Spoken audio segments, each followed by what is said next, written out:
Just to start, I included scenes from Winx Club in the background of this video because I think that Winx Club is a gorgeous display of female friendship and also has some lovely male characters that treat their girlfriends like queens, and I think it's a very matriarchal kind of situation, rather, contrastingly to what we're going to talk about.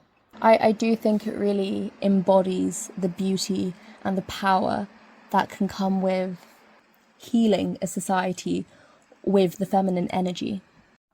Okay, so this is going to be a little bit of a different one because I've decided this account is not just for manifestation, it's going to be about all my thoughts. And today I'm thinking about feminism. I just had a thought that passed through my head and I just felt like I needed to share it. This whole male loneliness epidemic thing, I was looking at an Instagram comment section and in the video it was just a woman talking about this very creepy man to look out for in New York. I can't remember her name, but yes, she was talking about that and I was just reading the comments, and obviously on videos like that the male loneliness epidemic gets mentioned a lot and how it's just very much the natural consequence of the patriarchal society we live in. Some of it comes from the way that men are socialized, in the way that they should carry themselves in their relations with other men, so like their male friendships. And obviously a big part of that is the fact that there have been many types of behaviors that have been made normalized by patriarchy. There have been certain standards set by patriarchy, reinforced by patriarchy, that just aren't good enough.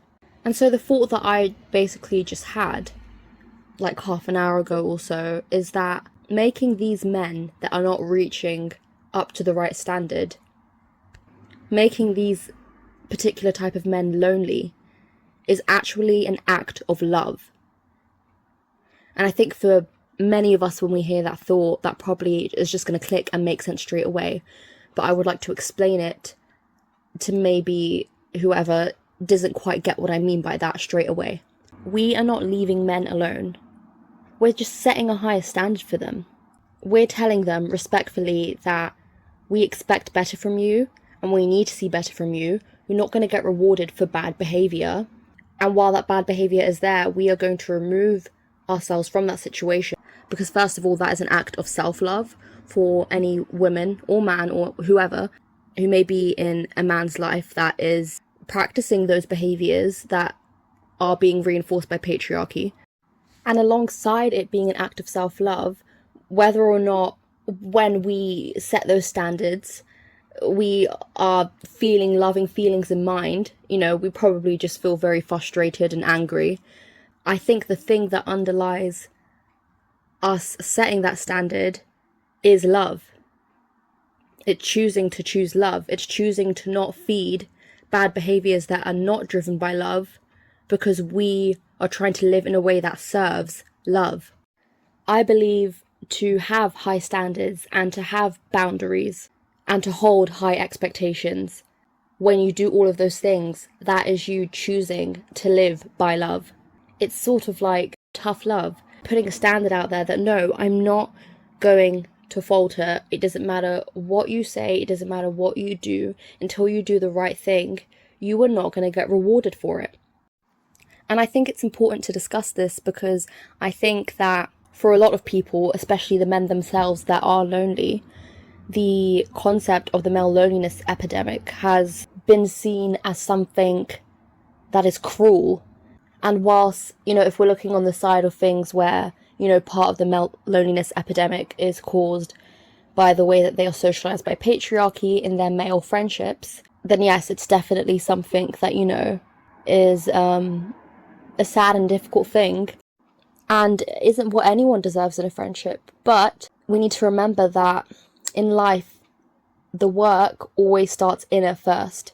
Life isn't always about wanting something and then finding true happiness by obtaining it. I think life is sometimes about not always getting the things that we want and going on a journey to realize why that is the case. I think the effects from that process are a lot more important, a lot more significant, and will actually set really firm foundations within yourself. And also for the part of the male loneliness epidemic that comes down to women primarily no longer being okay with certain behaviors being normalized, behaviors that have been normalized by patriarchy and that are harming all of us. I truly believe with all of my heart that that is not an act of cruelty. That is an act of love. That is an act that is done to not only serve one's self-love, also just to serve the concept of love generally in society.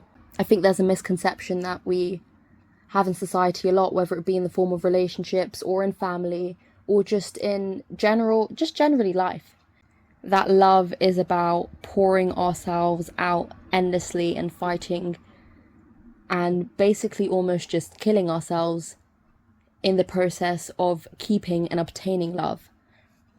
But I don't believe that at all. I think that real love comes when we give up that fight, because that fight is in vain, and we carry ourselves in a way where we value discipline. Like when we can do this to ourselves and with others, discipline with ourselves, telling ourselves that this is a line that I cannot cross. This is a thing that I cannot do, even though there are feelings in me that really want to do it, because I know for a fact that it's not going to serve the person that I want to be. And of course, then it can also come out in the way that we interact with other people. Self-love is an act of love, not just for the person that is choosing to be self-loving, but also for the people around them and in their lives.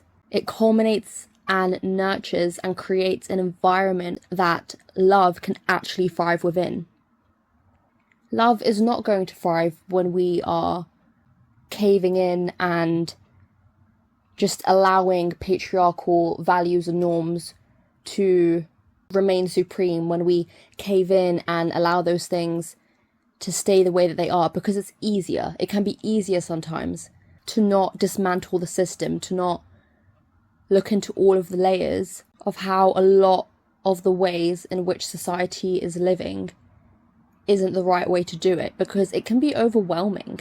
But overwhelming or not, there is no gain without a little pain, and it's just the order of how things have to go. When things are going wrong in society, such as a woman experiencing a lot of traumatic behaviors from men, the natural consequence is going to be things like this male loneliness epidemic. That is the natural next step that has to come to restore order. There needs to be a punishment that is felt enough to make the next step be able to come into place. And then whether or not that next step is going to come into fruition is no longer then in the woman's hands that choose to hold certain standards and cut out certain men in their life. We've done the work. The next step has to come from them. It has to come from the men.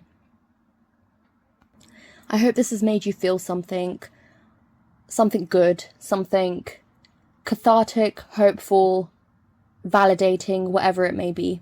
May you keep on living in a way that serves you, and may you keep on living in a way that serves love.